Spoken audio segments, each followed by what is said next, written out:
Hello, world. You are live with your favorites. I'm talking about your absolute faves, the know-it-alls, with myself. Tate, what's popping, man? Tate Boy Fresh, how you living? I'm all right, man. Just watching the day of football. Ohio State, the best team in the country, and that's really all I got to say, man. Yeah, man. Big G, what's popping, man? How you living? Did I just hear Tate Boy Fresh say that the Ohio State Buckeyes is the number one team in the college football? Yeah, that's what you Well, heard. when the college football poll come out, is it Tuesday? They're gonna be number one. It's about time. They're gonna be number one. Well, I mean, they completed the resume to say so now, though. They done Yeah, beat but Penn State. They done beat Notre Dame. That was a good Wisconsin team last night. we're gonna get into it because there's some stuff going on. There's some Ooh. stuff. There's some stuff going on around here, bro. All right, you guys, make sure that you do the normal. Make sure you like and subscribe, like us on Facebook, subscribe on YouTube and Twitch, so that when we go live, you'll definitely get those notifications. And we are here about to get into the thick of things, man. Let's get at it, man. We'll be right back after this.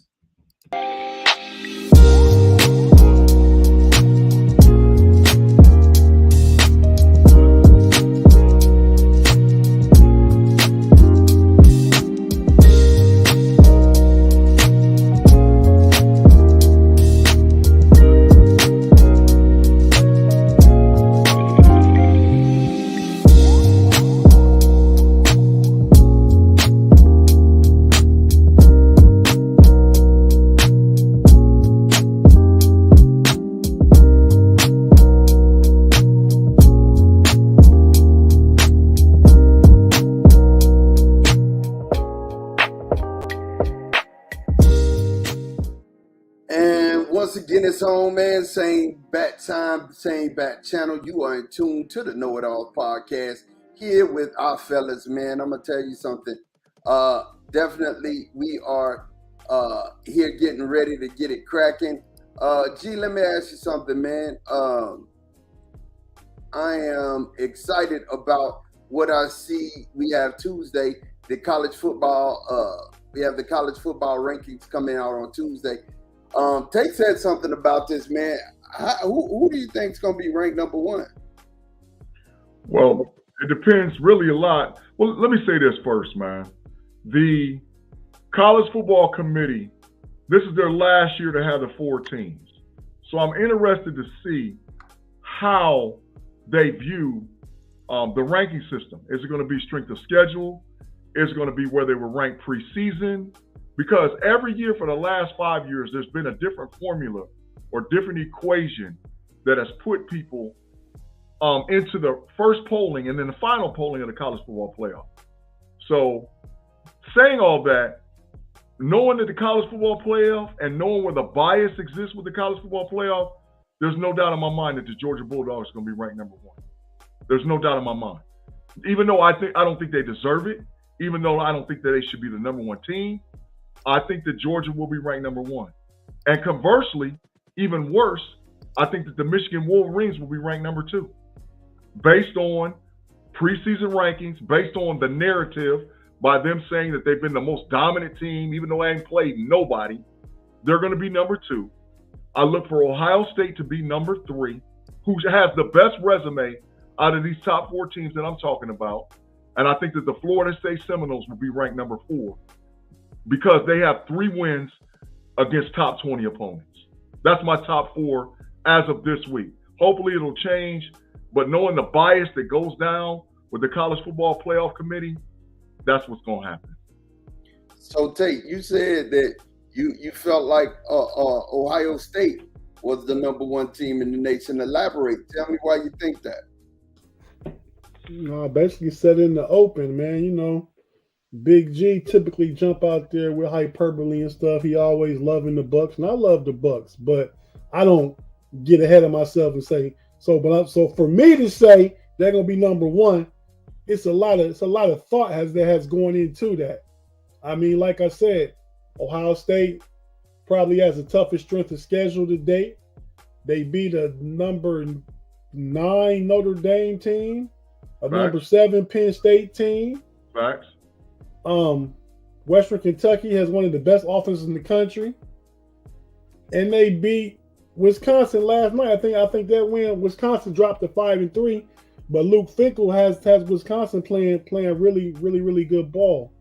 So yeah, so I just think that when the committee gets in there and they compile all the numbers and stuff like that, I think Ohio State's going to be #1 team in the first college football poll.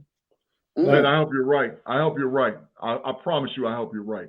I just, like I said, it's every year. It's a reason why Ohio State shouldn't be #1. Every year, it's like that. Well, if they're not #1, I think they're definitely going to be #2. Michigan beat Florida a little worse than I thought they would yesterday, and that might keep them at the top. I had that game being much closer. I think Georgia won by was it 23, 43 to 20? Georgia beat Florida. What? Yeah. Georgia beat Florida. I'm saying, I think stylistically that was a bigger win than I was anticipating. Right, but you said Michigan beat Florida. I was just saying Georgia. I know. I started to say Michigan, then I said Georgia. But yeah, so that win could keep Georgia #1, but Ohio State's going to jump Michigan. And I got them going #1, but they definitely going to go #2. I hope. I promise you, I hope. I promise you. Well, it really don't matter because it's going to play itself out. Right, but it's always shenanigans. And hey, Alabama back in the mix too. Oh, they're definitely top. They're top 10. Yeah, I think they're #8. Right, but I'm saying like in the initial college football playoff, I look for Alabama to probably be ranked #8. If I had to put my rank, let me say this: they only got one more test. That's LSU, and I'm gonna let you know something. I mean, they got the Iron Bowl, but Auburn ain't nothing like that right now. They got one more test, right? Don't they play Tennessee still? They already played Tennessee. They played Tennessee. Okay. 14, 34-20. Gotcha. And if there's any team, they're the only team that really have no tests left on their schedule. Everybody, all of the first 7 got tests left on their schedule. You know what I'm saying? And they got big time tests.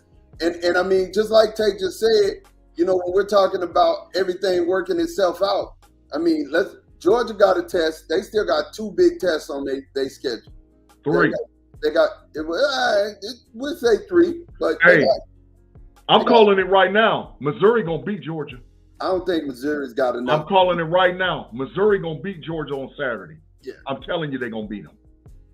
Yeah, They've been laying Missouri's one of the few top 20 teams I haven't seen play this year yet. Yeah, I've seen them play 3 times. They let LSU win. It wasn't like LSU beat them. They let LSU win. Missouri should be undefeated. They got 1 loss. And they had a bye week with Georgia coming to their place, and they're mad from last year because they had Georgia beat and they let them off the hook. So we're gonna see what's going on with the Missouri Tigers come Saturday. Yeah, I don't think it's Missouri that's gonna get them, and I know Georgia Tech is not gonna get them. When I'm talking about Georgia's schedule, the one person that I see them tripping up to is the very next game after Missouri, and that is Ole Miss. Ole Miss. No. Lane Kiffin has shown over and over and over again when it comes to big time games, he lays eggs. He can't coach against another quality coach and beat him. He's shown that over and over and over again. Hey, Mod. Yeah. What about Afton's team doing you a huge favor? Well, so yeah. I'm just gonna tell you, I hate Afton. I gotta say this, man. I love you. I hate Kansas State. Absolutely hate Kansas State. It wasn't Kansas State. It was the Jayhawks. Yeah, well, it's just Kansas State. She talks about the Kansas State all the time. Yeah, but she liked Kansas too, and they beat Oklahoma, and that helps Texas out. No, it really didn't. It really didn't do us no favors. And Big G knows that I know this, right? Big G knows that I've said this. I've said the fact that we needed to play Oklahoma. They needed to remain unbeaten until we played them in the Big 12 championship, so that would guarantee that the Big 12 would get a shot in the playoffs. Because I'm not sure that we will. But I'm telling you, you're absolutely right, Afton. I don't like playing them. Kansas State is they're always older, they're always more mature, and they always come in with some kind of either the wildcat or actually a running back that just or a quarterback that just does us dirty. And I really don't want to see them, but hey, we got to see them. But when it comes down to it, like I said, I think Ole Miss is going to be the squad that gets Georgia. But either or, they got 2 more games up. They got Mississippi and they got Missouri. Michigan 15 minutes corner time. Missouri beat Georgia. I'll bet it right now. Hold on, okay. So we got Michigan. Michigan still having Penn State and Ohio State on their schedule. Ohio State still has Michigan on their schedule. Florida State can't just walk. I mean, it's not a cakewalk. But because the U is going to play them hard, but I think they'll beat the U. Florida's going to play them hard, but I think they'll beat Florida. And then Pittsburgh has been a sleeper team, and I think they'll play them hard. But so it's no easy wins. Yeah, Pittsburgh been a team that's asleep. Yeah, yep. I'm going to tell you, it's no easy wins, but they should win those games, right? No easy wins. Washington still got some games on their schedule. Washington plays the Trojans. Washington plays the Trojans next Saturday. Yeah, I think in Los Angeles. Yeah, in Los Angeles. That's a smashing. Yeah. So look, Oregon still got California, who's been playing everybody hard. They got USC on their schedule, and they got Oregon State, who just lost yesterday. But I don't foresee that happening too often. So they still got 3 hard games. Like I said, all of the front running teams. All of the front running teams, all the way to number 11, I would say, can lose. Every last one of them can lose. The one I think that has. Go ahead. No, I would say the thing is when you talk about like that top 5, well, especially Georgia, if they lose to Missouri or LSU, they still probably gonna get in the big SEC championship. And then, long as Michigan beat Penn State, you're looking at a potential 1 versus 2 or 2 versus 3 Ohio State and Michigan, and the loser of that in a close game can still go to the college football playoffs. If Missouri beats Georgia on Saturday and Missouri wins out, Missouri will represent the SEC East in the SEC championship game. Because Missouri's loss is to a Western Conference team, which is LSU, and they would have the head-to-head against Georgia. And so Missouri, that's why Missouri's playing for everything. They're playing for their program. And that's why I'm telling you. And they had them beat last year. They had them. And they let them off the hook. So I'm telling you, Missouri got something for them Bulldogs. They got something for them. This changes the trajectory of the Missouri program forever. One game. Well, they just change it forever. Just lost Ryan Wingo. So, I mean, that's a recruit for next year. That don't matter. They're losing. Yeah, recruits matter. Recruiting matters. I'm talking about Saturday. Yeah. And that's why I'm telling you, I've been more confident. There's the first time I've been this confident in a team outside of the Buckeyes. I hope you're right, Big G, but you also picked Florida to beat Georgia yesterday, too. I sure did. I sure did. He did.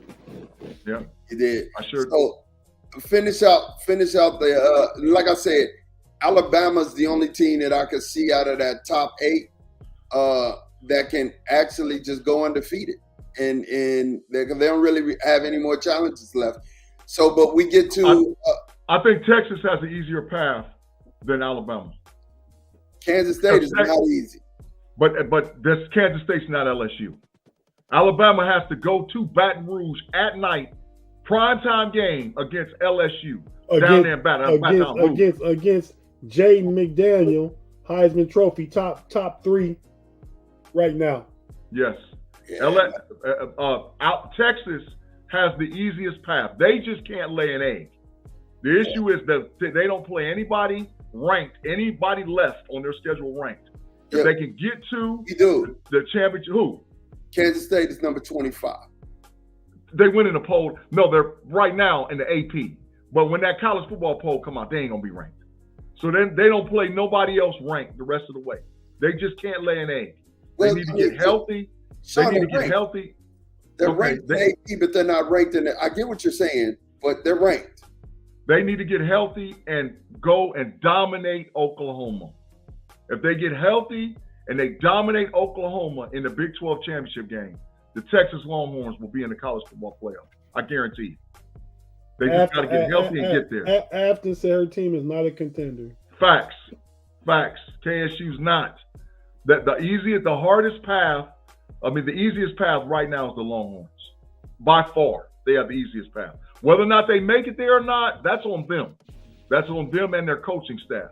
But if you look head-to-head matchups across the board concerning the top 10, which will be the top 10 for the college football playoff, the Longhorns have the cakewalk because Bama's got to go to LSU. And that is going to be a bloodbath.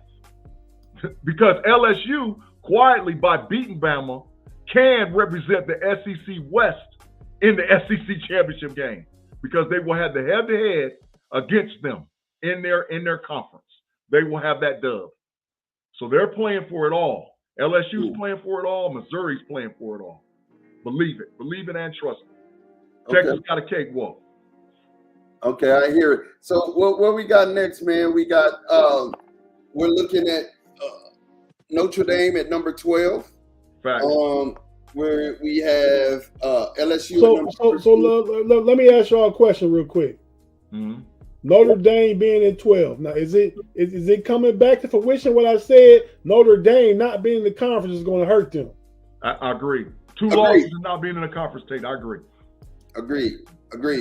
I agree wholeheartedly. So you got Notre Dame at 12, LSU at 13, Missouri at 14, Louisville at 15, Oregon State at 16. Yep. Air Force with no losses at 17. Utah at 18, Tennessee at 19, UCLA at 20, Tulane at 21. Let's see here. Kansas at 22, James Madison 23, USC at 24, and Kansas State at 25. Timothy Lyons said just stopping by to say hello. Bengals back home. Have a good show. Of course, that's probably where him and B Dirt are. They're watching the game, and it's at halftime, or it just came back on. Hey man, why do we even talk about teams after 12? They don't matter. I think that the team that is ranked lower than 12 could have a possibility. A lot of Air Force. No, Louisville. James Madison. I think Louisville winning out. Louisville winning out. A lot of things would have to happen, but I think Louisville winning out and then popping Florida State in the ACC championship game, they could get a look. I'm not saying that they will, because a lot of stuff would have to happen. I mean, LSU is still right in the mix. They'll never put a 2-loss team in the college football playoff. I mean, never.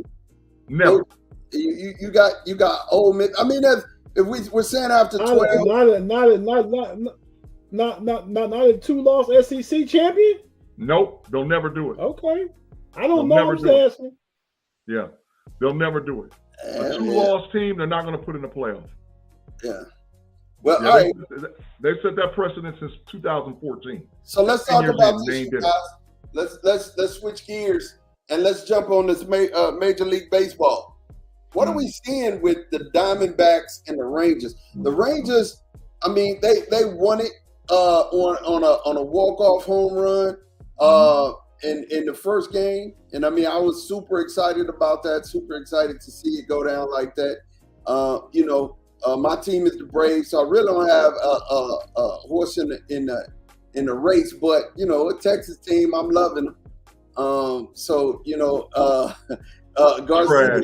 Straight up trash. Garcia walked off with a walk-off home run. And then the Diamondbacks, yesterday they won 9-1. What do we think about this? I mean, is this the real Diamondbacks team that won 9-1, or is this the Diamondbacks? I mean, because they took leads into late in the innings, and they won it this time, in the blowout. But the first game they had a lead all the way to the very end. So do we think that this is the Diamondbacks year since they robbed the Phillies? The team of destiny? I think the Arizona Diamondbacks is a year ahead of schedule. I think that they have probably the best young pitching staff in baseball. I think they have a bunch of young hitters, and their style of play, they can go small ball on you, and they can try to knock it out of the park on you every time. But I think that the Diamondbacks definitely are probably the toughest young team that's out there. And I wouldn't be shocked at all if they win the pennant. I wouldn't be shocked. And like I said, they're a year ahead of schedule. They are a whole year ahead. They shouldn't be this good this fast.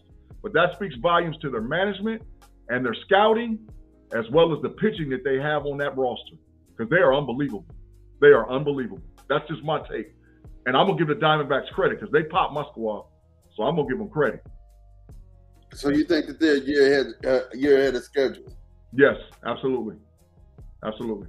I don't think so. I think one thing that I think you should check out, KnoItAllZ Garcia is having one of the best postseasons that anybody has ever had in recent history. You know what I'm saying? In recent history. So when you get a chance, I think you should go ahead and tune in and check it. I know you don't want to see it, but you should check in and check that out because Adolis is doing his thing, man. I mean, for real. I don't think that, man, I almost want to say since Reggie Jackson, bro. Yeah, it is since Reggie Jackson. We ain't seen somebody take over like this since Reggie, man. It is since Reggie Jackson. He's had an outstanding postseason, without a shadow of doubt. And like I said, he's a good young player. It's not like he's a wily old veteran. He's a great young player.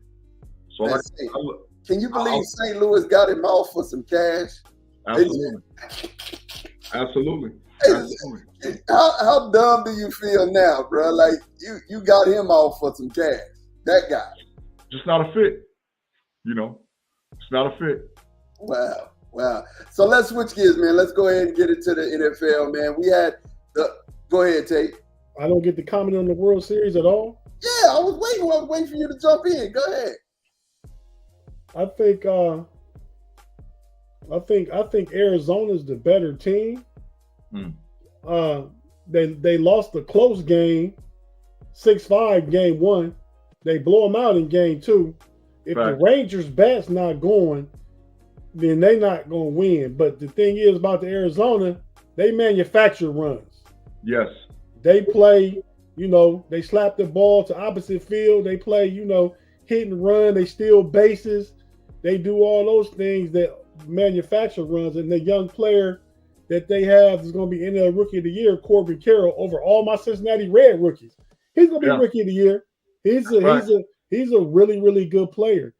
I'm not quite. It's game 3 tonight or tomorrow. They had a travel day. Today a travel day, right? Yeah. I think tomorrow night. Yeah. Mm-hmm. So it's tied 1-1. Needless to say, I bet on the Diamondbacks because I bet the dude, my Raiders guy that I love to just not lose to. He didn't even pick the Raiders on his own sheet this week. Our football NFL picks. He didn't even pick his own team. So So Tate, I'm gonna call him dumpster fire for the show. He get a dumpster fire sign for the show. But yeah, we just bet on sporting events, nothing real big, $50 here and there. But I got the Diamondbacks, so that's what I'm rooting for. But I actually think they're the better team. Yeah. So Dusty Baker, a legend, likely finna retire. Tate, we'll start with you. Not likely. He's announced it. He did retire. So, adios, muchachos. How do you feel about him walking out into the sunset? Well, Dusty gonna be 75 years old his next birthday, man. So I get it. I mean, that's about the time to hang him up, right? But I go back a long time with Dusty, man. When I was a kid, I remember Dusty playing for the Dodgers in the outfield, man. Yeah. I mean, Dusty with the 2 gloves. Yeah. It was 2 gloves for everybody. Yeah. But yeah, man, I always I respect him as a manager. He was a really, really good player. I'm not sure was he a Hall of Fame player, but with his contributions between playing and managing, he gonna get in the Hall if he's not already there. Yeah. Hey, Say, Yeah. remember Dusty Baker was the first dude with the wristband that had his own picture in the wristband. Remember, he wore the 2 gloves, and he had the big, huge wristband, and his own picture was in the wristband. I'll never forget that. I was like, man, that's boss. And he wore Franklin gloves too, man. Dusty was a beast for the Dodgers. So did y'all know that they actually give, like, okay, so, and this should be in the Person Hall of Fame. There's like a Hall of Fame, like the regular Person Hall of Fame. This should be in it. They give Dusty Baker credit for the high five. I agree. They said that he was the first person in an actual sporting event that gave somebody a high five. I agree. Wow.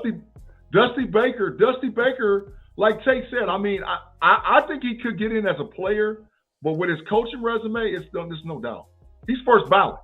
Hey man, whenever his name hits it, he's in. I don't know, man, but as a manager, player, possibly.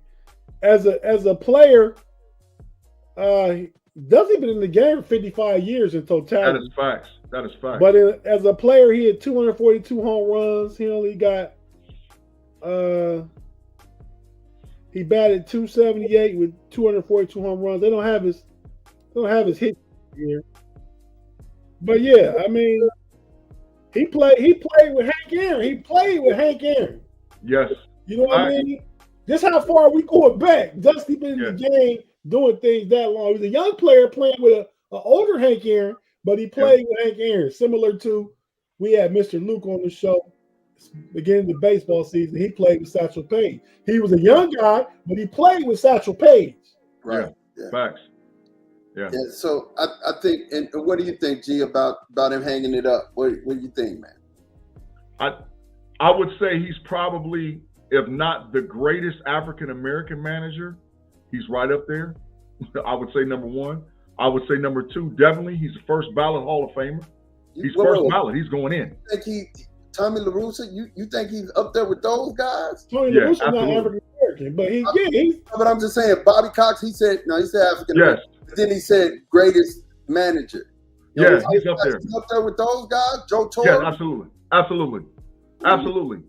Dusty Baker, man. Dusty Baker has established longevity from a managerial and player standpoint that you'll never see in professional baseball ever again. Hey, think about this. This Houston team been in 7 straight ALCS series. Facts. He managed Barry Bonds, got Barry Bonds and them to a couple World Series. I think 1 for sure, maybe a couple. He did. He did really good in Washington. Did really good in Cincinnati. Facts. I mean, Dusty Baker been a winner wherever he goes. Wherever he goes, he's a winner. He's a winner. That's why I said he's up there. If he's not the greatest, he's only won that 1 title though. That's irrelevant. He's not the greatest manager, but you can list him among the greats though. Yeah. Dusty was nice, bro. In baseball, it's hard to come up with the greatest manager. I mean, that run that Joe Torre had with the Yankees back in the 90s, Bobby Cox in the 90s, but they only won 1. I mean, I like the old guys when I was young, like Billy Martin, kicking dirt on everybody, Earl Weaver for the Baltimore Orioles. Yeah, Tommy La Russa. He used to fight everybody. You know, I mean, because La Russa did it with the Cardinals in the 80s, had the A's good in the 90s, and then came back to the Cardinals. Yes. Yeah, but Dusty's up there. And like I said, first ballot. Dusty is up there.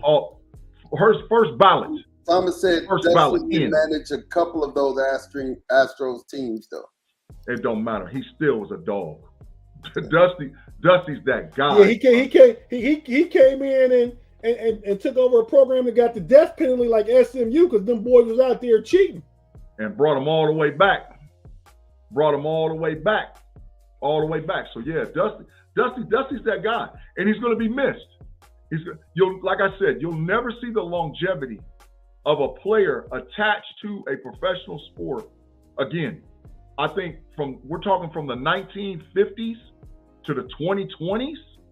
This man has been attached to Major League Baseball. 1968. Yeah, 1960.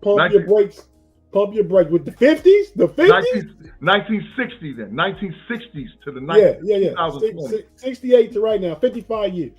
That is a long time, man. It's a long time. Definitely a long time. But switching gears, man, we got the Bills beating the Buccaneers, man. What y'all think about that game? What y'all think about? Who cares? Just go through the scores. Move on to Maude, I told you because you asked me, and I told you Buffalo was going to beat the brakes off of them. They didn't know. Josh Allen. That's a break beating.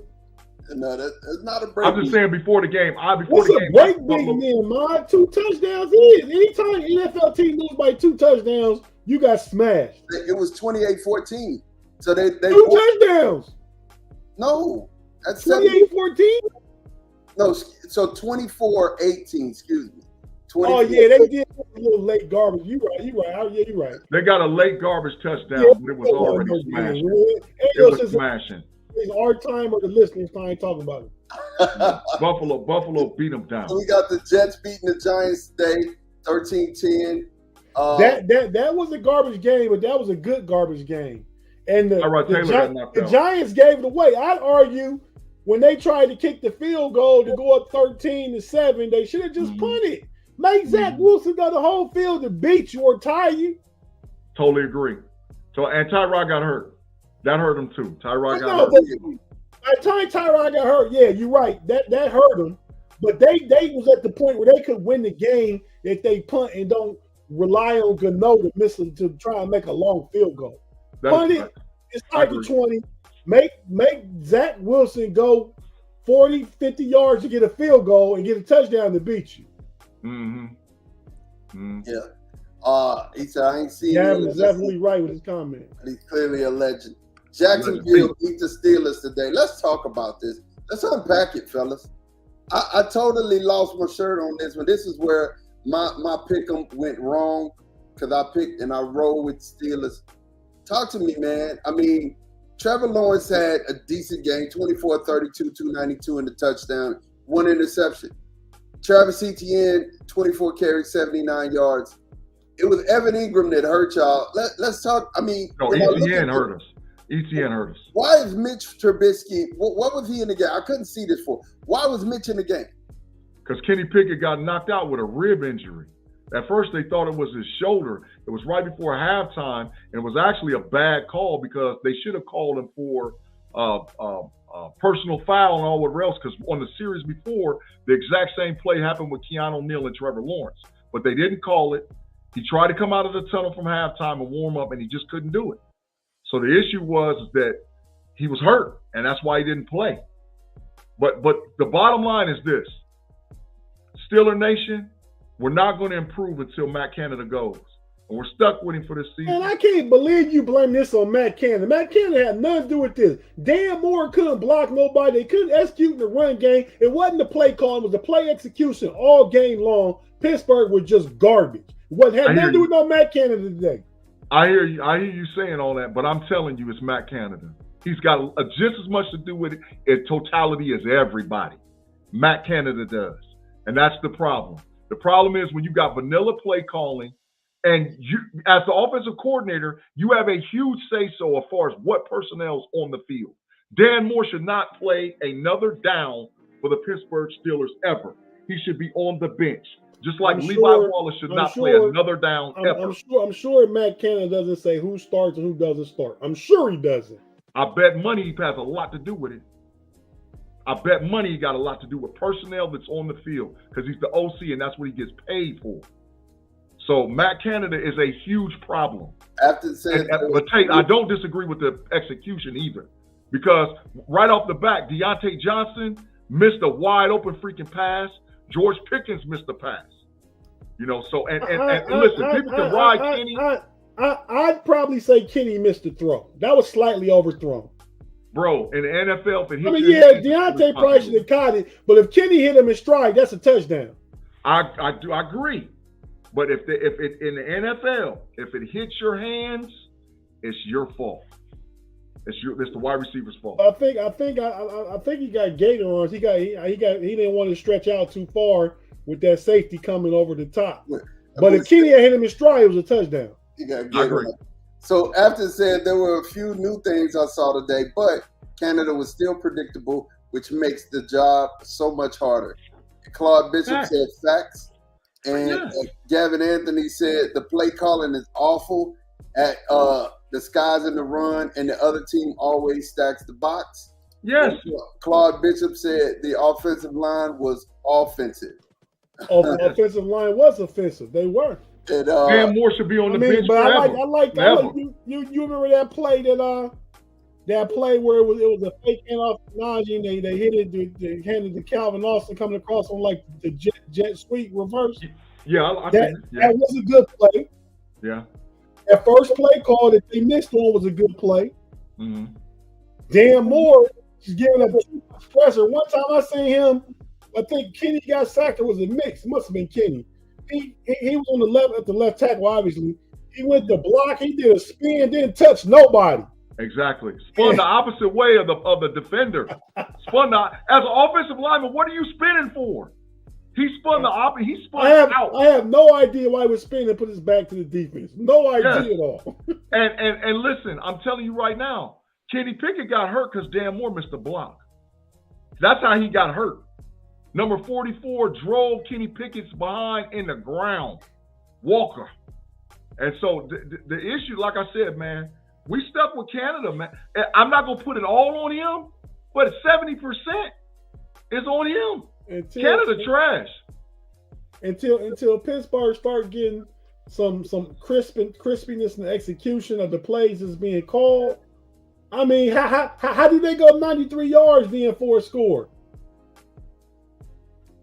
I don't know, Tate. That's a good question. That's a good question. That is absolutely. But you know what though? On the touchdown, so I looked this up on PFF. That play had a 4% chance of scoring because he threw into double coverage. It's just that Pickens hit it just right and made an astronomical athletic play by jumping over the face. It wasn't double coverage. It was single high safety. They moved everybody to the right side so Pickens could be isolated with the DB on the left side by himself. And when he caught it, the safety came down and tried to tackle him, and George just jumped him. Yeah, the dude Charles, whatever Jones, whatever his name is on the broadcast said it was a 4% chance to score on that play. Well, that's the analytics. I mean, to score. Not that there wasn't a good play to catch the ball. The hard part was splitting the defenders and hurling them and then getting in the end zone. Yeah. That's the 4% part. And Trubisky throwing his and all the intercept tape. You didn't see it. He threw in the triple cover so many times when he came in the game, it was ridiculous. That's why he was throwing picks. So Claude Bishop kept throwing in triple coverage. Claude Bishop says the Steelers are just not that good. And he said, and they can't win with Mitch, and everybody knows that. I would agree. Facts. And then he said Kenny might not be that guy. I don't think it's Kenny. I mean, honestly, I agree with Claude. I would agree with Claude with all of the points. That could be facts. That could be facts that Kenny ain't that guy. Ooh. Hey, listen, me and Tate Boy Fresh have talked about this on Steel Curtain Network, Fans First Sports Network. Hey, if we don't come out of this and we're like 6-3, and like we're like in the middle of the pack rushing on with rails, I trade Chicago for a second round pick. Give me Justin Fields. Wow. Give me Justin Fields. We'll run that, see what that look like next year on his last year on his rookie contract. Sure. I agree with you. But if we lose to either Tennessee or Green Bay, it's a wrap. It's a wrap. I mean, we'd be 9-8. Again, he won't have a losing record, but we'll be 9-8 again. I'm trading a second round pick, and even if we got a late first round pick, I'm trading it. Give me Justin Fields, and let's run it back. He said, "No offense, defense can't stop the run or pass, and piss poor coaching." Wow. No, the defense can stop the run and the pass.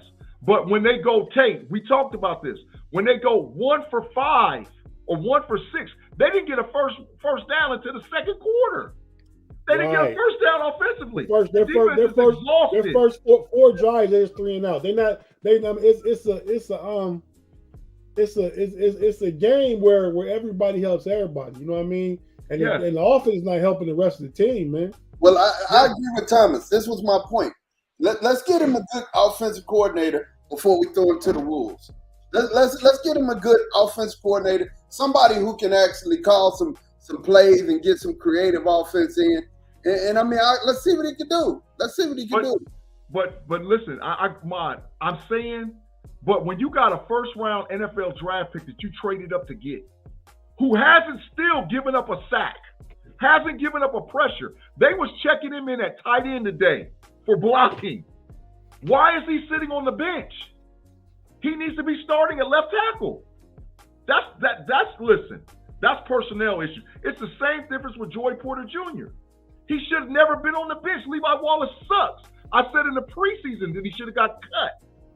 But for whatever reason, and this goes on Tomlin then. Some of this goes to Tomlin too. It's an issue with him.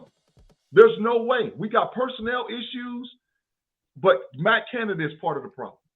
Wow. So we got the Eagles. They scratched it out against the Commanders, 38-31. Big showdown coming against the Cowboys. The Cowboys skull drug the Rams today. Played a really the Cowboys might beat the Eagles next week. Yeah, Where they playing at? Where they playing at?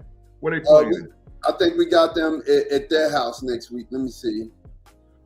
So I bet 15 minutes corner time with Missouri and Georgia, and I bet 15 minutes corner time with the Cowboys and the Eagles. Give me the Eagles. I bet 15 minutes for both of them. I hear you. He said, Claude Bishop said, Margie, Cowboys look great today. I give credit where credit is due. I appreciate that, Claude. Definitely, I'm going to say this. Here's where I'm going to say football be football. And every given week, you get a different version of another team. But I will say this. I'm going to say this. This was a complete game. You saw the offense wake up and the defense play like the defense does. And I'm going to tell y'all something. You know that equation they keep putting up, mess around and find out? Mm-hmm. Keep throwing at DeRon Bland. Keep playing with DeRon Bland like you keep playing with. He got 3 pick sixes for the year. He got 3 of them. 3 pick sixes for the year. All 4 interceptions, 3 pick sixes. This message is for anybody in Cowboy Nation. G is willing to bet you corner time. I got the Eagles. So anybody out there that's listening, including one of my co-hosts, I got the Eagles for 15 minutes. G, let me ask you a question though. These numbers: 25 of 31, 304 yards, 4 touchdowns, and 1 interception. Okay. That's a great stat line. Okay. Let's see him do it against the Eagles. He ain't. Why do we move the goalpost? That's not moving the goalpost because he just might. Sam Howell threw for 300 today on him and 3 touchdowns. He did though. I'll put my pride on there. I'm telling you. I'll bet whoever, and it's as quiet as a church mouse, like I said, because ain't everybody know what time it is when it come with them Eagles. They're gonna get the smacking. Oh yeah. Bet the quarter time. Football be footballing, man. Football be footballing. The defense, like I said, Dak Prescott was 25 of 31, 304, 4 touchdowns, 1 interception. Tony Pollard, 12 of 53. CeeDee Lamb, 12 receptions, 158 yards, 2 touchdowns. Here's what I was listening to you guys. I actually do listen to y'all apart from the KnoItAllZ. I listen to you guys. I really have to say something. G, you made a comment. No, it wasn't G. It was Tate. Tate made a comment talking about Tony Pollard. And I need for you to understand one thing. If you haven't really sat down on the Cowboys, it's not Tony Pollard. Our line, we have not got stellar offensive linemen play this year, and we've only had our full complement of our offensive line once for 1 game. And when it comes down, Tyron's always hurt. Edoga is got hurt today. You know what I'm saying? And then we're having to play with rookies at offensive tackle. They won't move Tyler back to tackle. So there's a lot. You know what I'm saying? Dak, even in the beginning of the game, we were having issues with the line. So more than, and I heard Greg Olsen say this today on the game, and it really pissed me off, talking about we need to go get Derrick Henry. No, we don't. The running back is not the issue. It's not the issue. I don't know what I said about Tony Pollard. I agree with Greg Olsen y'all could definitely use Derrick Henry. Your O-line may be hurt, but the thing is, for the past 2 or 3 years, Tony Pollard been around. Zeke been doing the dirty work, and Tony Pollard been to change the pace back. They can come in and hit the defense with the quicks. Yeah, and but get them long runs and get his average up. He's not an every down workhorse back. That's the problem. No, that's why everybody say get Derrick Henry. Then y'all be on to something. No, sir. When you have to have an offensive line. We've been having offensive line issues. You know what I'm saying? It just is what it is. Yo, was y'all healthy today? Well, no, we were all healthy except one. We lost Tyron didn't play because of a neck injury in practice, and then Udoga, who started in Tyron's place, got hurt. So I mean, when it comes down to it, I mean, 12:53, it's not bad. It's not up to his snuff, but again, we have not had our full complement on our offensive line, and I think that's been a problem. But it's okay. This offense is starting to get it together, and I think the offense has really played well. Thomas said Tony's an average size running back. He's been running between the tackles since he got here. Absolutely. But this is us. But after Zeke wear him down, that's what I just said. They were running every other series. So Zeke wasn't just, we wasn't just giving it to Tony in the third and fourth quarter. Tony was getting the ball in the first half.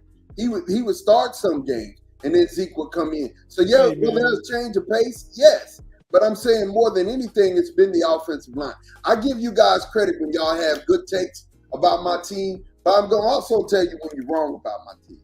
You're wrong about. I know football. I bet don't nobody pay Tony Pollard no big running back money next year. This franchise tag gonna be his last payday like that. Somebody gonna pay him. But ain't nobody gonna give him big running back money. He ain't gonna get $10 million a year again. Ain't nobody gonna pay running backs. Period. You know what I'm saying? Saquon just got paid. Josh Jacobs just got paid. And another team might pay them next year. They ain't going to pay Tony Pollard like that, though. And I'm willing to bet the corner time for anybody that's out there talking strong about them Dallas Cowboys. Hey, I'm talking strong about my squad. It just is what it is. We're going into a game to where, anything can happen. It's football be football. 7-1, 5-2. Football be football. So it is what it is. Next game, we got the Vikings and the Packers. The Vikings won today 24-10, but man, they lost one. They definitely lost their quarterback, Kirk Cousins. He's out of here, and that's a sad thing, man. With the tore Achilles, he's out for the season. The Achilles tear. And then we talked about this game earlier, the Titans and the Falcons. I don't know if this is Will Levis just cutting up, or whether the fact of the matter, Taylor Heineke got in the game and 12 for 21 for 175 yards and 1 TD, and Bajan had 11 carries for 62 yards and 1 TD. I don't know if it's just their offense being stagnant or whether it's just DeAndre Hopkins and Will Levis are that good. Which one is it? Can you tell me? It's probably because there's not no film on Will Levis, and moving forward, the real Will Levis will stand up. But D-Hop for one game, because I looked at his pass chart, and he was throwing straight bombs, so he was go routes for D-Hop. That's how he was hitting him. I think he hit him for 61 yards, he hit him for 53 yards, and he hit him for 47 yards. So it's straight go routes, D-Hop one-on-one. The issue was Atlanta didn't adjust and put 2 dudes on D-Hop, which I would have done because nobody else could catch a ball from Levis. So I think it's fool's gold, and I think this going to be shown on Thursday night when they come in to play the Pittsburgh Steelers boys on Thursday night. I hope so. Gavin Anthony said, I was hoping that the Titans would play both Malik Willis and Levis, but they let Levis. If both did well, the Steelers could trade for which one the Titans didn't choose. Do y'all want either one of those guys? Heck no. I want Justin Fields if we trade for anybody. I mean, but I still would bring either one of them in the room to compete. Let Mitch go. Mitch is not it. You got Mason as that third option. But I mean, I think you got to give Will Levis some respect, man. I mean, he didn't have a lot of experience on dealing with that Atlanta defense is pretty good too. He came in there, dealt with him. He got the courage to stay in the pocket and throw the ball downfield. That's something Tannehill wasn't doing. Yeah. And D Hop is one of the greatest receivers that played with some of the crappiest quarterbacks ever. Yeah. You know what's crazy is now D Hop won't get traded. He's going to be stuck there just off of this one game. He's not going anywhere by Tuesday. But there was teams that was looking to try to add D Hop to their offensive team. Yeah, man. The next game, we got the Dolphins doing Dolphin things, 31-17. The Saints got a dub today, man. They got a dub today, 38-27 over the Colts. The Panthers, the lowly Panthers finally got one, man. 15-13. The Panthers with the dub. The Panthers with the dub. Can't believe it. Can't believe it. Look, don't look now. Fourth quarter. 10:52 left. The Brownies 20-17 over the Seahawks. Philip Walker, 15 of 26, 248, one touchdown, one interception. Geno Smith, 16 of 28, 187, one touchdown, two interceptions. He out there throwing picks, bro. What is he doing? Kareem Hunt, 1455, one tutty. Amari Cooper, 6 receptions, 89 yards. Tyler Lockett on the other side, 7 for 74. And Kenneth Walker, 7 carries, 60 yards. Man, I'm going to tell you, this Browns defense is for real. I keep trying to say the Browns defense is nice. I don't disagree, but this even makes me feel worse about the Steelers because the issue is their backup quarterback, Walker, is in there playing efficient enough to sustain some drives, get some scores, give their defense a break to get them off the field. The Steelers' defense is just as good in many ways as the Cleveland Browns defense, but we ain't got no offense. So this even makes me feel good. I mean, worse about it because, like, it's obvious lack of offense. That's why, and there's some offense that's going on with the Brownies. So that it's hard. It's a hard pill to swallow, but it's just the truth.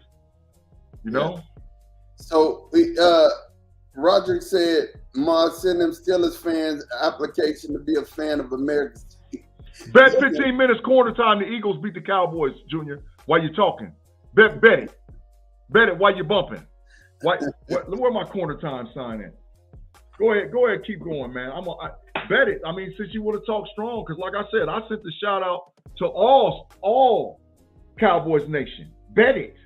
So, Tate, what you think about this? It says Steelers have talent on defense, but they lacked any depth at corner, and they solely miss Cam. And Rod said, make it 30. It's a bet. Bet 30 minutes. It's a bet. So, Tate, what you think about this comment? The Steelers got talent everywhere. I mean, they could use a little more corner depth. But it's just the offense, man. They're not playing good collaborative football, man. The defense stay on the field too long. They are missing Cam Hayward in the run game. They're definitely missing him. Right. He'll be back soon. That's why this game against Tennessee is big. This was a big game today. But this next game against Tennessee is the season. And we got a lot of people hurt. But they got to be able to go in there and beat a rookie quarterback and be able to game plan and stuff against that team to get a win so we can get on to Green Bay and get some players back. But yeah, I mean, they're talented. Steelers talented all the way around. Mm-hmm. Roger said your issue is the OC and the quarterback. No. And Afton said, Rod, our issue is far bigger. Thank you, Afton. Thank you. It's a lot better. It's a lot bigger. And right now, the Bengals, with 13 minutes left in quarter number 4, and they have the ball 3rd and 7 at San Francisco. No, they just threw an interception, I think, though. No, they punted. The 49ers got the ball. So it's Well, they must have called that interception incomplete because number 2, Lenore, he had a pick. Maybe he was out of bounds. Mm-hmm. So it's 17-10, first down and 10 in Cincinnati, 47. Joe Burrow, 25 of 28. Man, he is balling. 25. Joe Burrow, but he running. Oh, he made him fumble, dude. No, he recovered the fumble. They made Jamar Chase fumble. Mm-hmm. So Joe Burrow's 25 of 28 for 228 and 2 tutties. Brock Purdy is 11 for 17, 188 yards and 1 interception.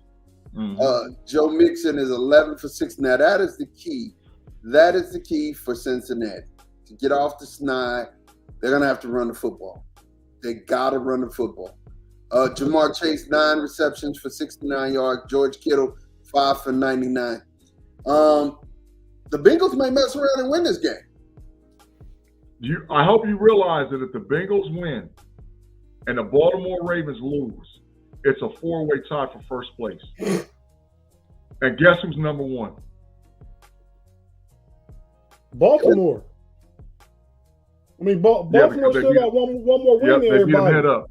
Yep, it'll be a 4. The Steelers will be a half a game because they haven't played. Everybody be a half game out. Baltimore had a bye to week 13. Baltimore will be in first place if they lose, but I don't think they're gonna lose. It was 14-7 last I looked at it. Baltimore's a team. I mean, it's 21-7 right now. Oh, okay, yeah. See, Baltimore's winning 21-7. But I'm not worried about nobody yet because we undefeated in the division. So we just gotta get our act together. Because after we play Tennessee and Green Bay, then we get Cleveland. That's gonna be an important game. Mm-hmm. But you know, and Cleveland beating Seattle right now. Yep. Yeah, but I 2017, I've said that. I called it. Roger Simpson said, coming into the season, y'all didn't feel that way. So what changed now? The Steelers showed moments of what you can be as a team. Just need consistency at the quarterback position and have the right plays. Didn't feel what way? Man. No, I'm not getting nobody. Feel what way though? That the OC and quarterback wasn't the problem? What are we saying? I don't understand. I guess that's what he's saying. After said Rod, our O-line regressed, especially Cole. After is correct. Facts. The biggest issue with the Steelers outside of inconsistent with the coordinator is the play of the offensive line. Because you can have skill position galore, but if you can't block nobody, it goes from having 1,003, 1,004 to 1,001, 1,002, and the quarterback's running for his life. And that's what was going on with Kenny Pickett all day and really all season. Our offensive line sucks. Well, Claude said every team in the division is winning right now, except y'all. Mm-hmm. And you know, well, we just won 4 out of 5. So even if you count this loss, we done won 4 out of 6. Fact. I mean, that's the problem with Steeler fans. We get way too down. When we wanted to win today, we didn't play good today. We still 4-3. We second place in the division. Mm-hmm. And we got a game Thursday that's big against Tennessee. Yeah, that's big. And tell you so true because I subscribe to all those Steeler groups and everybody and their mama. Fire Tomlin. He's a trash coach and this, that, and this. Just stop it. It ain't on him, bruh. It ain't on him. It ultimately is Tomlin didn't throw them 2 interceptions. Right. Comment.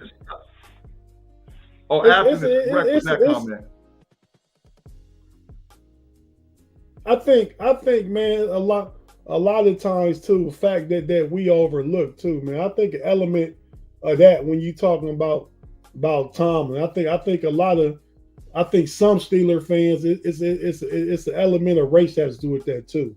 I agree. After say you're throwing running backs at brick walls, and she said, Tate, I think the officiating questions just compounded frustrations. Yes. Horribly called game after. You're absolutely 150% correct. Oh, wow. Horribly called. You really believe that Claude said our best quarterback is probably the third stringer? So no, Claude. He might be. Put him in the matrix. He might be. Mason might come in there and do better than both of them. He might. The Bengals just scored a touchdown, went up 23-10. 24 to 10 already. Yep. Ball game. 24 to 10 with 13. No, it's 13 minutes left. So wrap, dude. It's 13 minutes left in the game. The Broncos are still up 14-9. Russie is out here balling, man. Russie's out here trying to change the light. Hey, it was Sierra's birthday. He took her to the Waffle House. Maybe that's what he needed. Get wifey correct, and he out here doing it. 12 of 18, 132, 2 touchdowns. Russie don't want to go to the bench, because if he was to drop this one against Kansas City, they were shifting. The backup quarterback, and I don't even know who it is, he was going in the game. Russie wasn't going to get no more tick for the rest of the season. They was Tankville because they trying to get – because Sean Payton, I think out of all NFL coaches right now who have horrible records, I think that Sean Payton is lusting over Caleb Williams more than any coach in the NFL. If Sean Payton can figure out a way how to get Caleb Williams in Denver, boy, there's going to be some issues. There's going to be some issues. After said Mason is probably better than fourth quarter Kenny, he's not better than clutch Kenny, though. And I agree. Claude Bishop said 100% tape. And then Rod said, if you don't believe Pickett can lead you to the Super Bowl, you need to get another quarterback ASAP. Now, Junior, I got to stop you here. Because we've had some issues with Dakota. And Dakota's now starting to get himself together. I think you got to give Kenny the same type of, hey, man, look, you need the opportunity to see if you can get better and be better before they just go ahead and bench you. You know what I'm saying? Or they go ahead and move on from Kenny. They need to give Kenny some opportunity. We know that Mitch is only ahead of Mason because of his contract, and Kenny is playing scared. And then Afton said, my biggest question about KP8 is if he can start reading the defense early, is that something that he can learn? Yes. Answer that question. Well, I think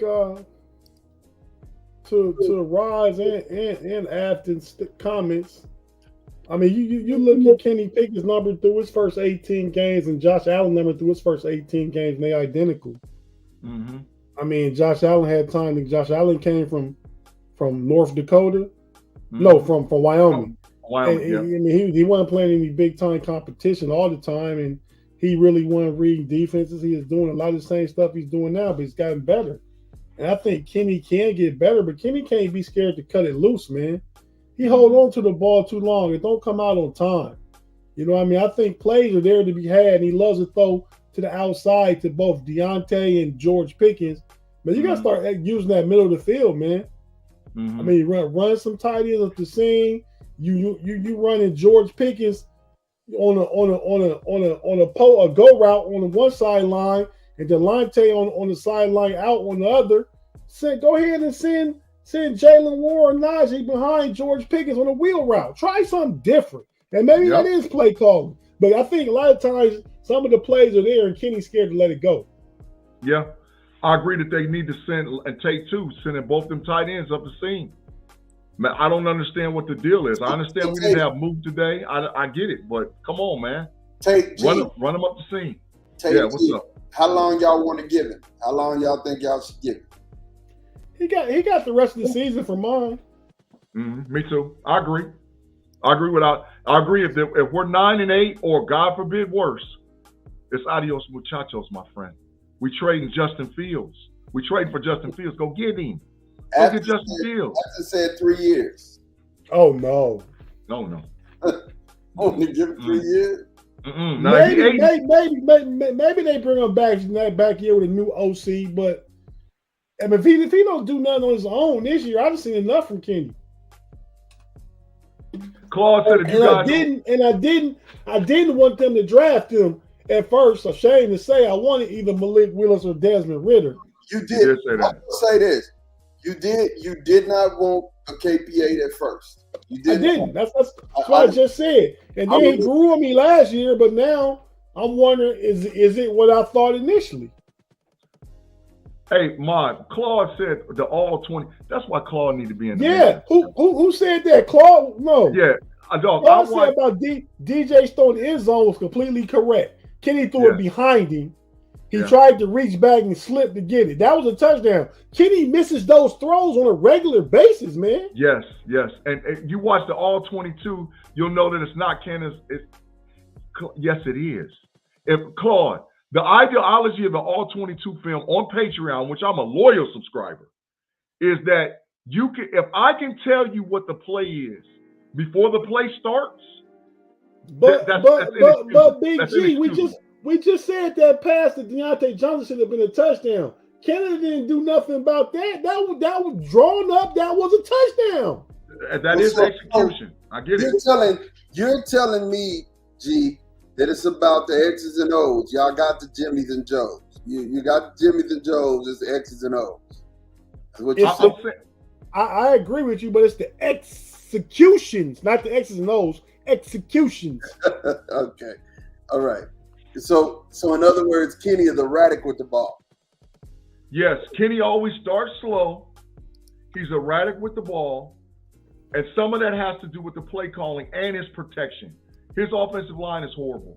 And I guess I'm so upset about it because it can be fixed. The answer's on your bench. Put dang on your first round pick that you traded up to get in the game. Because if he can settle in the pocket, that's going to make all the difference in the world. We're talking about milliseconds, man, or a second here or there. That makes all the difference in the world. Give him time. You got the answer on the bench. Put him in the game. That's all I'm saying. He's a first-round NFL draft pick. We traded up to get him. There's absolutely no reason why he should not be starting. There's no reason. So, until we get some of those changes, we're in trouble. So Claude said draft a quarterback in the 3rd or the 4th round next year. After said it's not all on Canada, even with the predictability, they don't execute. Claude said facts. And then after said, I noticed they use Brojo as an extra guy today. Yeah, crazy. And then Big G, Claude said, Big G, go back and watch how many open receivers that he missed. You're going to miss open receivers when you're running for your life. Yeah, I just saw that, Tom. Yep, KC muffed the punt at like the 4, and Russ got the ball back at like the 4 to 5 yard line, and they about to score. Yep. Oh, Russie about to score on them again. He about to do it. 4:21 left, and the Browns Seahawks still 20-17. The Bengals are still up 24-10 with 9:22 left, and then the Ravens have just hit a field goal to where they started. But man, look, NBA, before we get out of here, NBA started this week. Whoop, what we seeing, man? Well, the over-under on Victor Wembanyama has been crazy. I took the over 19 every game, totally missed on the first game. But he's been 21 the next game, and he's been actually doing this thing. What do we think about Victor Wembanyama right now, man? How we feeling? How does he look to you, Tate? Wemby nice, man. I mean, he gonna win Rookie of the Year. I mean, he's just too famous already. Plus, he's really good. I don't expect much from San Antonio in way to compete for anything. But Papa bring him along the right way, and he'd get where he's supposed to get. I mean, he looked nice. His game is just like nobody 7'2" we've ever seen before. Yeah, he ain't 7. He's 7'4". That's what's great. Yeah, I'll say this about Wembanyama, man. I think that he has the highest upside and potential of any player since LeBron James to enter the NBA. I think that Wembanyama, with a team around him and his growth and development as a basketball player, he has the most upside of any player to enter the NBA since LeBron James. He's really that good. And what's got me excited and sold on him is not just what I see, but what I'm hearing other professional athletes whose opinions I respect, including Kevin Garnett, because Kevin Garnett is really hard and harsh on everybody. And when Kevin Garnett said that this dude is really him, yeah, I believe it. He's him. He's him. So he's just got to get, he's just got to get his legs. He got to get his grown man body. Remember, he's 17 years old. He's a baby. So you know? all of my They're going to be 20 years old. Ain't no 17 years old. What are you talking about? How old is he? He's 19. 19, great. 19 years old. 19 years old. My bad. 19. So KnoItAllZ fans, I love my brother. I love my brother. That's my brother. You know what I'm saying? That's my brother, man. But he said some wild and crazy things, and we have a viral thing that's going on. I wish I'd have put the snippet, uploaded the snippet. But G has said in one of his comments, in one of his hot takes, that Devin Booker is better than Luka Doncic. Yep. I need for y'all to really talk to me about this. And can you explain to me how Devin Booker is better than Luka Doncic? Well, so you didn't listen to the whole conversation. The conversation. I recorded it, so I was there. I listened. I understand, but this is the conversation. Okay. The narrative is that Luka is a top 3 player in the league. He's not. He's not even top 7. You're right. He top 5. He top 5. No, he's not top 5 either. You said Luka was. You said Devin Booker was better. I did. Yes. I said on the clip that Devin Booker's gonna make y'all put some respect on his name this NBA season. You said that Devin Booker was better than Luka. We'll go back and put it up next week on the show because that's what you said, man. Okay, but I still believe it. I still believe that Booker is an outstanding basketball player. And he's better than Luka. Yes, I'm tired of the narrative of Luka. Listen, let me explain this. You know what? Because I hate to do this, and I said I wasn't going to do it, but I'm going to do it. The issue with Luka and the narrative is because what he looks like, and what they're trying to sell as a narrative. The best NBA Euro basketball player is the Joker. He's been the best Euro basketball. Matter of fact, outside of Arvydas Sabonis and maybe Giannis, he's the best Euro basketball player ever. We know that. Nobody's arguing that. Nobody gives Joker credit for nothing. Joker got 2 MVPs. How you don't get no credit? That's what I'm saying. Y'all talking about Luka is top 3. He's not. He's top 5. He's not top 5. He's top 5. The top 5 is LeBron James, Joel Embiid, LeBron not top 5 no more. He would tell you that too. But LeBron doing good to be top 10 to be 40 years old. Yeah. Okay. LeBron James is averaging 28, 9, and 9 at 40. Stop it. LeBron James averaged 34, 8. And Luka's been to 1 conference finals, never won an MVP, never even been in a conversation about realistically getting one. He's been to 1 conference finals. So how many times are we going to keep giving? Because every other player that's ever been in the league that's been this great player and they're trying to save the league has been, this is the 6th year. That's not long enough. It's not long enough for you to be acting like, Bro, he's not. Stop it. It's Joel Embiid. How many players have won the conference championship in 6 years? It's the top 5. Joel Embiid, the Joker. Steph, LeBron, and Giannis. There's your top 5. Number 6 is KD. You realize Luka 24 years old. I wouldn't care if he was 21. He has 24. We're giving him something. We're giving him something that he has not earned yet. The NBA has a narrative. The NBA has a narrative. Come on, man. Do you realize how many times Luka's on the NBA on TV on national broadcast games? That good, man. Everybody else. He's been first team on NBA 3 times. Okay, good, man. Get to a championship, get a chip, win an MVP, and come back and talk to me because he's not that. It's a narrative. Devin Booker hasn't done that. Devin Booker been to a finals. Oh my God. Yeah, Devin Booker been to a finals. That was good coaching and a good supporting cast. No, bro. No, get up out of it. Like I said, they're going to finish the top. They're not going to finish the top 6 seed. They're not. It's a narrative. It is a narrative. They're trying to sell. I'm just corrected. Oh, my bad, Thomas. 4 times first team on NBA. Okay. And Devin Booker got 1. Okay. It's a narrative. Like I keep telling you, it's a narrative. Win something and then come talk to me. Think about this. The Joker. You're giving him something that he hasn't earned. What am I giving him? That he's top 5 in the game? I just told you the top 5. It's Steph, LeBron, Joel Embiid, Giannis, and the Joker. That's the top 5. LeBron is not in there. Joel Embiid ain't even been to Eastern Conference Final. Joel Embiid got an MVP. Oh, okay. You keep changing it. Joel Embiid. I've been saying all along. He's got an MVP. It's either you have an MVP or you've been to a championship. Mm-hmm. So statistics, all NBA, and all that stuff got nothing to do with it.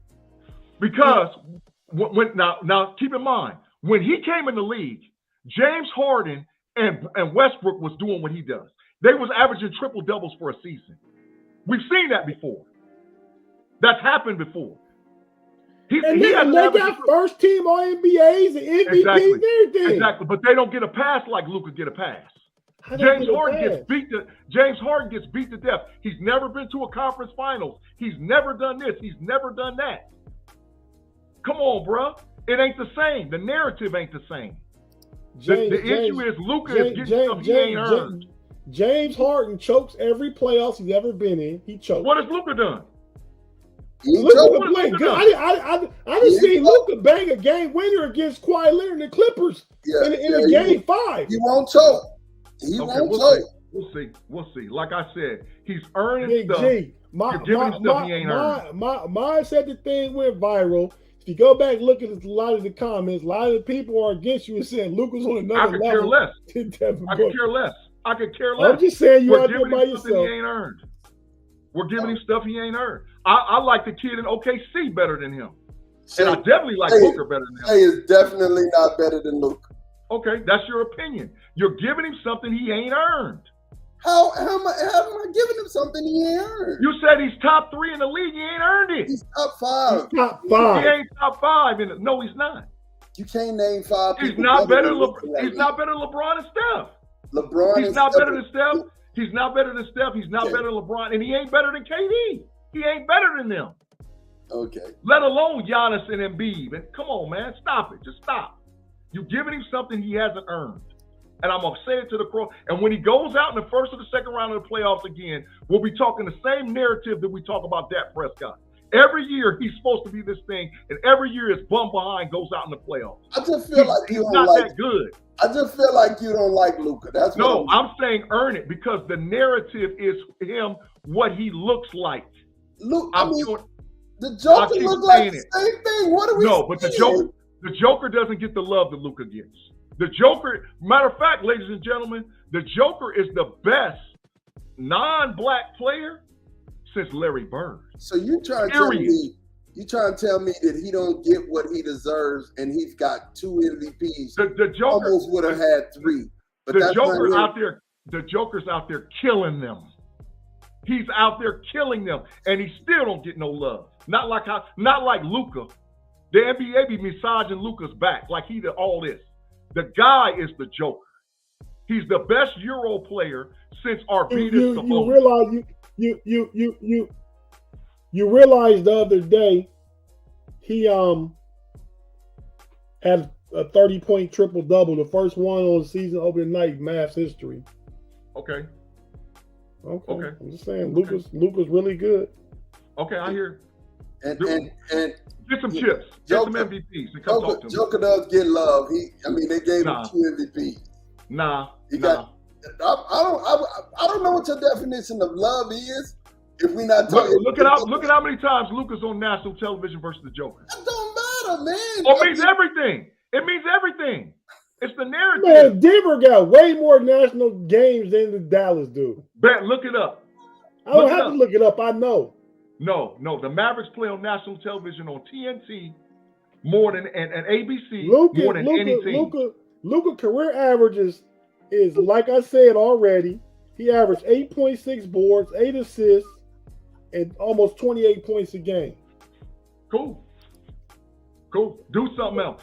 We've seen that before. Russell Westbrook. We've seen that before. James Harden. We've seen that before. Do something different. We've seen it with LeBron James. Do something different. But when Russell and James Harden and LeBron do it, they get all NBAs and get all-stars and everything. And they get ostracized too. They get dogged out. Luka is getting a pass forever. Come on. All right, so we're going to move on, man. The Cavs I want to talk about before we get out of here. Lost a tough one on Friday to Oklahoma City Thunder. Let's talk about this game. 108-105 real quick. Let's talk about it. We see on this the top score was Donovan Mitchell, but nobody else got over 20. G, man, talk to me about this, man. What's going on? We got injuries, bro. We got injuries. Darius Garland's not playing. Jared Allen's not playing. It throws the rotation off.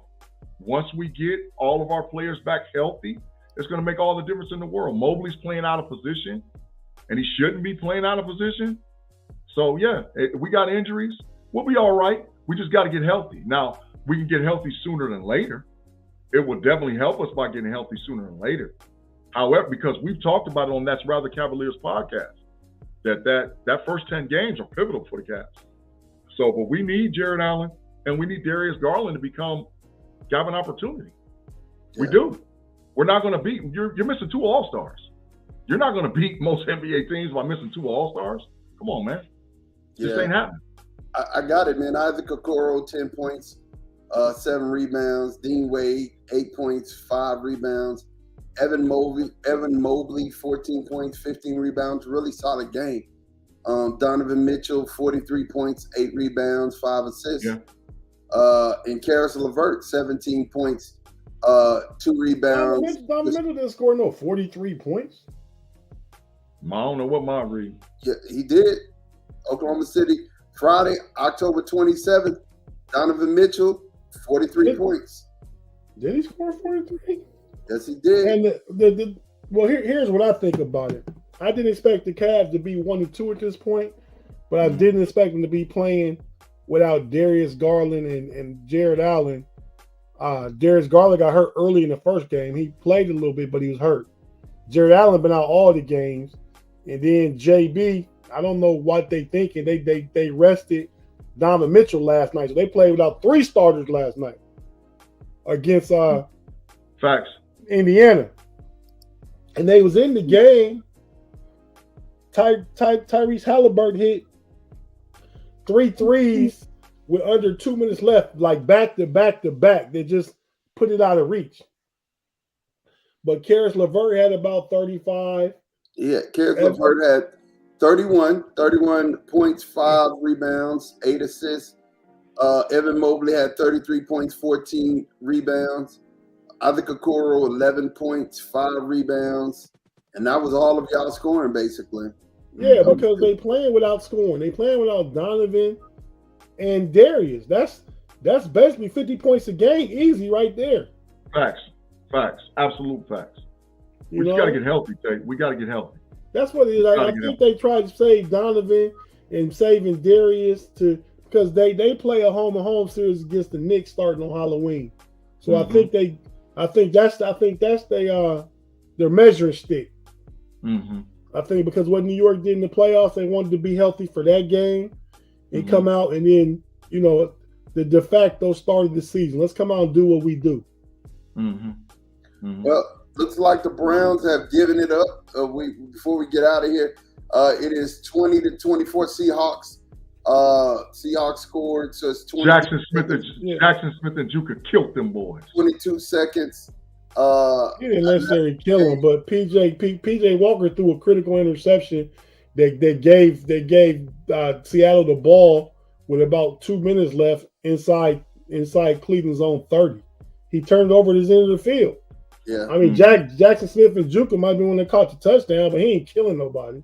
No, he only had 40 yards receiving, but he hit him for the game. Are now up 31-17 on the 49ers. That game is over with. Joe Burrow 28, 32, 283, 3 touchdowns. My God. He is going bananas on these boys. Hey, man, you going to eat crow about them Bengals. I'm telling you right now, you're going to eat crow with them. The Bengals for real. When they healthy, look out. I have envy for the Bengals because their offense is unstoppable. They're 4-3 right now. You know, they're 4-3. And they started 0-3. Yeah. The Browns are 4-3. I think they started 1-3. They was 0-2 and they won a game. Yeah. So the Browns are 4-3. The Steelers are 4-3. The Bengals are 4-3. Everybody tied except I think the Browns just dropped to 3-4, didn't they? No, the Browns. They were 4-2, wasn't they? Yeah, they're 4-2. So now they're 4-3. The Ravens are still up 24-15. It's one of those things, man. It's one of those things. The Ravens are number one, and everybody else is tied in the back. I'm telling you, you're going to eat crow with them Bengals. I'm telling you. The Bengals ain't no joke, bro. The Ravens are 6-2, like I said they would be. They're 5-2. No, they're 4-2 or 5-2. They play right now, and they're winning. They're 24-15. They're about to be 6-2. They're about to be 2 wins up on the division, but only a game and a loss column because they ain't had their bye yet. So my point here is that I said Baltimore, Pittsburgh, Cleveland. I said that the Bengals would take a step back. They have regressed, but they're actually picking it up already, which is cool, and that's good. And I'll say I'm wrong if the Bengals come back and win. It's not a problem. If the Bengals come back and win y'all's division, I will say I'm wrong. That is not a problem. But I feel like that I knew I was right on the Ravens and we're good. But let's talk about this, man. Let's get the parting shots in, man. And let's go ahead. I'll start with you, G, man. Give me your parting shot. You know I do, and I get on with the Big G burners, and I'm going to get a lot of flack for this one. I don't even care because it's the God's honest truth. Marvin Harrison Jr. can win the Heisman Trophy. I'm telling you right now, 100-plus yards, 5 straight games, multiple touchdowns, 5 straight. If he keeps this pace up, and he goes off against Michigan, 150 with 2 tutties. Outside of Michael Penix just having a game for the ages, somewhere along the line, Marvin Harrison Jr. can win the Heisman Trophy. I believe it wholeheartedly. He can win it. I actually agree that he's going to get some Heisman votes, and it's a chance. It's a chance, man. It's a chance. Big Take, man. Talk to me. Parting shot. Man, Marvin Harrison Jr. is the best player in the country. Best college football player in the country. But, hey, 2 things. One thing, our subscriber, we gave away $50 prize for our 400 subscriber a couple weeks ago. And since then, we got up to 402. And I looked just now, we down to 401. So I don't know what's happening. But when we ask y'all to tell a friend to tell a friend, that's sincere. You know what I mean? Help push this thing for us, man. You know what I mean? Mm-hmm. I tell everybody I know. You know what I mean? You can just take the link and share it with somebody in the text message and say, hey, subscribe to this podcast. These my homies. But anyway, my parting shot is about a real hot button topic going on in the sports world right now. NBA. Dwight Howard out the closet, man. I mean, he was kind of forced out the closet, though. I mean, he had to go to court and testify. Some guy is accused him of rape. That's something you don't hear every day. But I think it speaks to why Dwight Howard didn't get picked up by any NBA team. I don't think they just didn't want that kind of not that it's a bad thing. I'm not saying that, but they didn't want that kind of attention and coverage in the locker room about a player being openly gay and stuff like that. But at the end of the day, you got to start the process of I mean, like think of how much better it would have been if you came out when you came out as opposed to it getting found out in court and transcripts and testimony getting released and everybody hearing all this stuff. So, you know, I mean, No, we don't care because he did an interview. He seemed pretty salty about people being in his business. But nobody would be in your business if it wasn't business. You know what I mean? So Hey, I'm 100% with you, dog. yeah, I mean that's the same reason that Michael Sams didn't work out in the NFL when he got drafted by the Rams. He was an All SEC player in Missouri. I think SEC Player of the Year. He was a Player of the Year. He was. I mean, and he did come out and they held it against him, but it's a different climate now. That was about 6 or 7 years ago, I think. So I mean, everybody talking about it, all the podcasts I see talking about it, stuff like that. So I mean, you could just do yourself a favor and do some good public relations kind of not prevention, but get ahead of the story, man. And just go out there and just let people know your truth. You don't owe it to us, but it would certainly be easier, I think, on you. You going around doing interviews, being mad and stuff like that. Stephen A. Smith talking about in this podcast. Mason Cam talking about in their podcast. I mean, everywhere you look, somebody got some type of comment about it, and it wouldn't be anything to comment on if it wasn't a thing. But it's a thing because it wasn't a thing that you chose to share about yourself. Agreed. This is the age where it's different. And I'm going to say this because there always has to be balance. There's an age. This age is different. Everything is public. Look at what we're doing. You know what I'm saying? We're podcasting. We're sharing. Our lives. Everything is public. You know what I'm saying? And as a professional athlete, your whole life is public. As a professional singer, your whole life is public. As an entertainer, as an actor, your life is public. And I understand how, in certain situations, there's no tolerance, and I hate that. I hate that because, it has nothing to do with the person or the way the way that a person is or who a person really is, right? That's their preference and, it's their lifestyle. And I think what you were trying to say was really big. When a person lives their truth in front of the camera, more people will be more apt to accept it than if, you're, going contrary. But regardless to anything, I agree with him that it's his business. And I agree with him that he should be able to live his life the way he chooses to live his own life. It's his life. And those are the decisions that he's made. But I will say this to him, though. You got to understand, you chose to live a public life.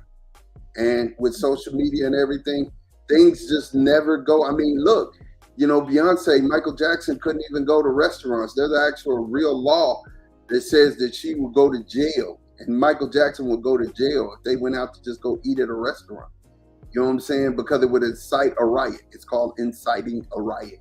So certain things happen. But I'll just say this, like I said, for him, it's sad for him and his family. And I hope they get it figured out. And like Tate said, get ahead of it.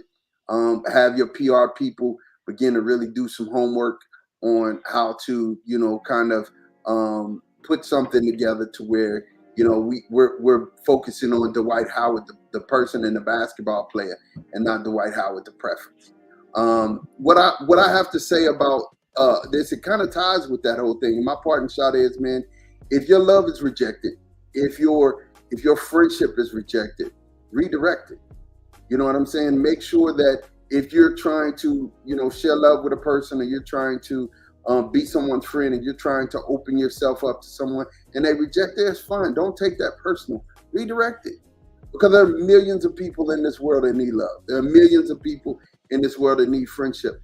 And I send thoughts and prayers out to the people in whether Massachusetts, where the mass shooting was. I mean, there are people. Maine. It was Maine. Yeah, Maine. Okay, there are people in this world that really need love and really need help and really need, a friend. And with this the way that social media is right now, it's so isolative. It's designed to get you in one place by yourself and not to be able to hear or to be relational. And we were all designed to have relationship and to have people around us to talk to us, to share with us and to love us. So if your love is rejected by someone, or your friendship is rejected by someone, or your relationship is rejected, just redirect it. There's somebody there in your sphere that would appreciate the love, the friendship, and the relationship that you give. All right. So we getting ready to get out of here, man. Make sure you do this for me, and make sure you do this for G. Claude said that we'll be at 400 or 500 by Thanksgiving and Christmas. I hope that's true.